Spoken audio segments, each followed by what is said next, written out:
Hey guys, welcome back to my channel. I am Gillian. In today's video I'm going to be showing you guys exactly how to make fresh almond milk right at home. It is fast, easy, delicious, and I like to encourage making things at home because it's so much fresher and you're getting so many more nutrients when you do it right at home. Almond milk is great. It has so many nutrients. It is high in healthy fats. It has protein, calcium, magnesium, vitamin E, antioxidants, so many things. So it truly is a great alternative to your cow's milk option. It's extremely easy to make at home. I'll show you exactly how to do that right now. Let's get started. What you need is, of course, your almonds. I have my raw almonds here. I have a nut milk bag, so you need a nut milk bag or a cheesecloth to strain when the milk is made.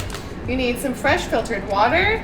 You need approximately 2 dates. You need optional vanilla extract, and that is it. With almonds, it is ideal to soak your almonds. I soak mine overnight in a jar for approximately 12 hours, just minimum of 12 hours, soak them overnight. So I put them in a jar, 1 cup of almonds, and then I put a little bit more water than the almonds because the almonds will expand. You will want to then strain and rinse your almonds before you add them to the blender. So I will go do that right now and I'll be right back. So we added our 1 cup of almonds to the blender.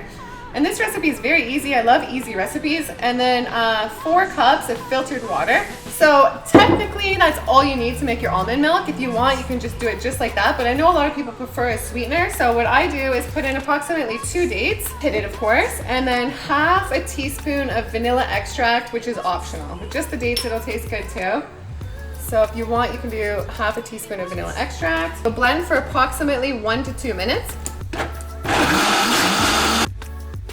I want to make a note too for you guys. If you like your almond milk thicker, then add less milk, and if you like it thinner, add this much or a little bit more milk to it. This is a key part with almond milk. With other milks like hemp milk and cashew milk, you don't have to strain them after, but with almond milk you do. So you want to have your cheesecloth or your nut milk bag.